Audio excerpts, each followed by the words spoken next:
नमस्कार मित्रांनो, मी सनी आणि मी राणी. आणि आज आम्ही चाललो आहोत स्वराज्याचे दुसरे छत्रपती छत्रपती संभाजी महाराज यांची जन्मभूमी असलेला किल्ले पुरंदरावर. तर आमचा प्रवास कसा असेल, किल्ल्यावर काय काय पाहायला मिळणार ते बघण्यासाठी व्हिडिओ शेवटपर्यंत नक्की बघा.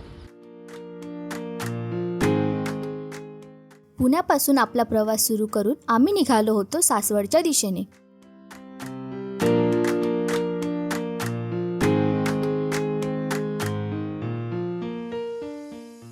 पुणे सासवड मार्गे पुढे जात असताना आजचा आपला डेस्टिनेशन होता स्वराज्याच्या इतिहासात अत्यंत महत्त्वाचं स्थान असलेला किल्ले पुरंदर.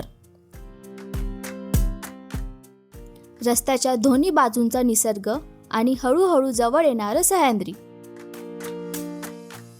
प्रवास जसा जसा पुढे जात होता तसं तसं किल्ले पुरंदरचं आकर्षण आणखी वाढत होतं.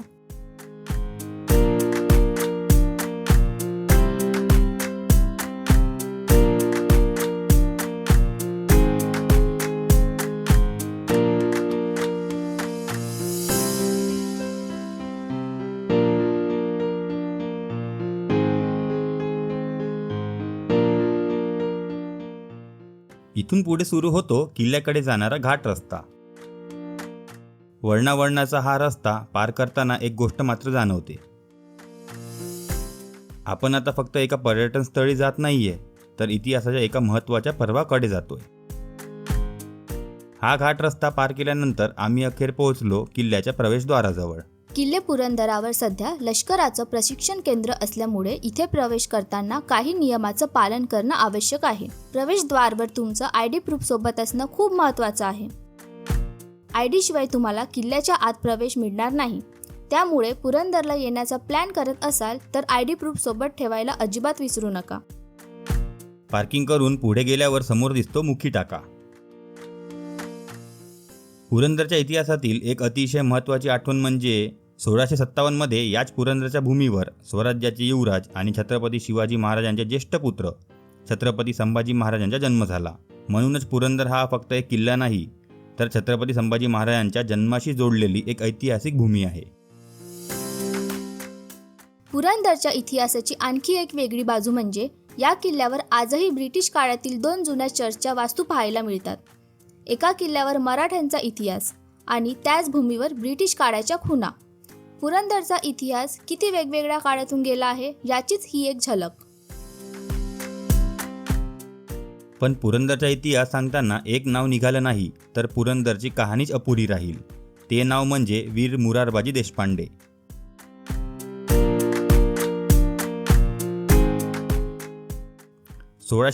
मध्ये मुघल सरदार दिलेर खानाने पुरंदरवर मोठा हल्ला केला.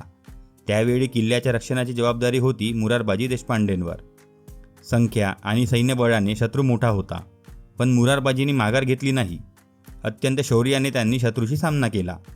दिलेर खानाने त्यांना आपल्या बाजूने येण्याची ऑफरही दिली, पण मोरारबाजींनी स्वराज्याशी असलेली निष्ठा सोडली नाही आणि लढता लढता त्यांनी वीरमरण स्वीकारलं.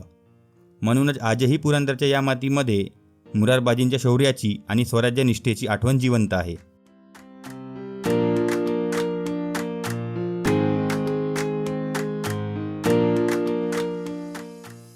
पुढे जाताना आपल्याला दिसतो बिनी दरवाजा. हा पुरंदर किल्ल्याच्या ऐतिहासिक वास्तूपैकी एक महत्त्वाचा दरवाजा आहे. मात्र सध्या किल्ल्यावर प्रवेश करण्यासाठी मुख्य प्रवेशद्वाराचा वापर केला जातो. त्यामुळे बिनी दरवाजातून होणारी प्रवेशाची वाट सध्या बंद आहे.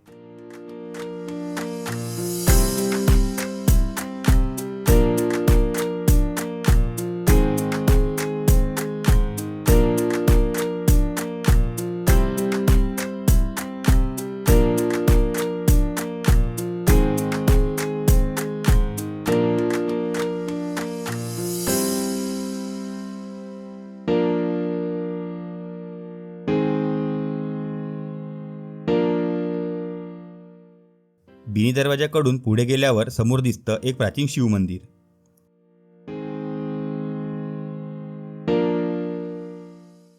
सह्याद्रीच्या कुशीत या ऐतिहासिक किल्ल्यावर असलेलं हे मंदिर किल्ल्याच्या वातावरणाला एक वेगळी शांतता देतं.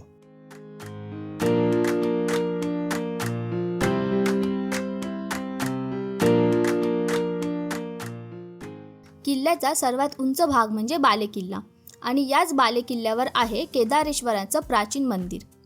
मात्र बालेकिल्ल्याच्या भागात काही कारणांमुळे मोबाईल वापरण्यास परवानगी नाही. त्यामुळे इथल्या नियमाचं पालन करणं खूप महत्त्वाचं आहे.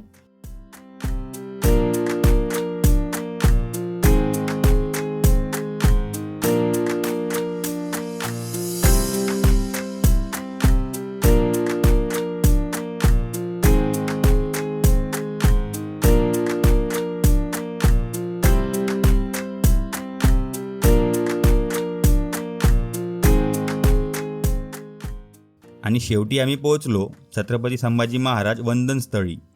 ही जागा संभाजी महाराजांच्या जन्मभूमीला अभिवादन करण्यासाठी उभारण्यात आलेली आहे.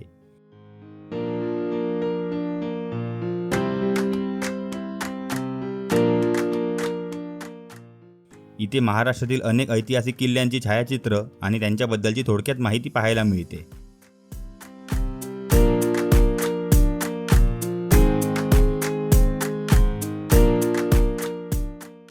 प्रत्येक फोटो पाहताना जाणवतं महाराष्ट्राच्या प्रत्येक किल्ल्यामागे एक इतिहास नक्कीच आहे.